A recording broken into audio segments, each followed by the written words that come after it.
TDP వాళ్ళు యువగళం విజయోత్సవ సభ పెట్టి 2024 ఆంధ్ర ఎన్నికలకు ముందు నాయకులకు కార్యకర్తలకు జరంతా ఉత్సాహాన్ని నింపనీకే చూసిరు కదా.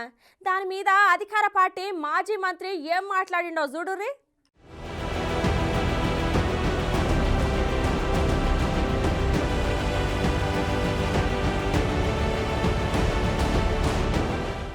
ఇక చాలా దినాల సంది సైలెంట్గా ఉన్న ఆంధ్ర రాజకీయాలు నిన్న లోకేష్ బాబు యువగలం విజయోత్సవ సభతోనే మళ్ళా హాట్ గా నడుస్తున్నాయి. మరి నిన్నటి సభకు లెక్క వేటలేనంత జనాలు వచ్చిర్రు. ఇక ఆ సభను చూసి వైసీపీ పార్టీ వాళ్లకు డైజెస్ట్ కాక గొట్టాల ముందుకు వచ్చిర్రు. చంద్రాలు సారు లోకేష్ సారు ఇట్లా మాట్లాడిరంటే ఎమ్మడే ఆడ కొడాలి నాని దింపుతాడు జగనాలు సారు. అగో గట్టనే గొట్టాల ముంగడికి వచ్చిండు. ఏందో అరుచుకుందాం పారి. నమస్తే కొడాలి సారు.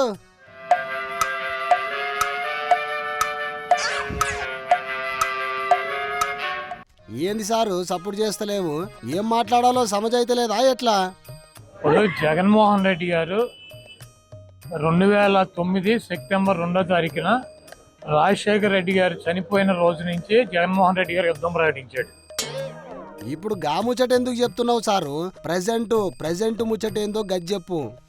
చంద్రబాబు నాయుడు 40 సంవత్సరాలు అనుభవం ఉన్నటువంటి వ్యక్తిని 23 సీట్లకు పరిమితం చేసి 151 సీట్లతో పవన్ కళ్యాణ్ని 2 చోట్ల కూడా చిత్తుగా ఓడించి చంద్రబాబు నాయుడు తనయుడు లోకేష్ని మంగళగిరిలో మట్టి కరిపించి ఆయన అభ్యర్థుల మీద వీళ్ళని ఓడించి ఈ రాష్ట్రంలో ముఖ్యమంత్రిగా జైత్రయాత్ర జగన్మోహన్ రెడ్డి గారు కొనసాగిస్తున్నారు.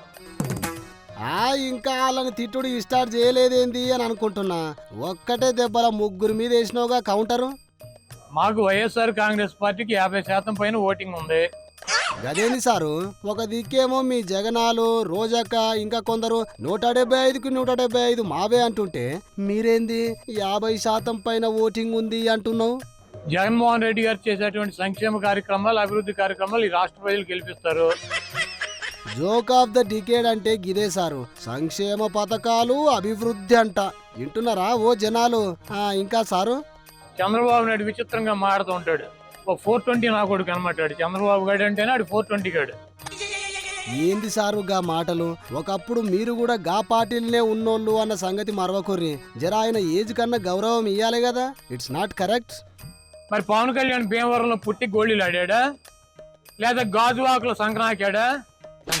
జర టూ మాటలు మాట్లాడకుర్రి సారు. మంచిగా మాట్లాడుర్రి. వాళ్ళ పేరెత్తంగానే మీకు ఎందుకంత కోపం వస్తుంది? గీ హోదాలో వండుకుంటా గిట్లా మాట్లాడుకుంటా సమాజానికి ఏం మెసేజ్ ఇస్తారు చెప్పుర్రి.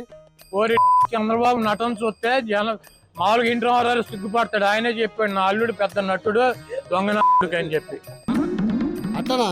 ఏమో దగ్గరుండి ఇన్నట్లే చెప్తున్నారుగా సారు. ఇక చెప్పినంత వరకు చాలు గాని పోయిరా రయ్యా, మీకో దండం. ఓకే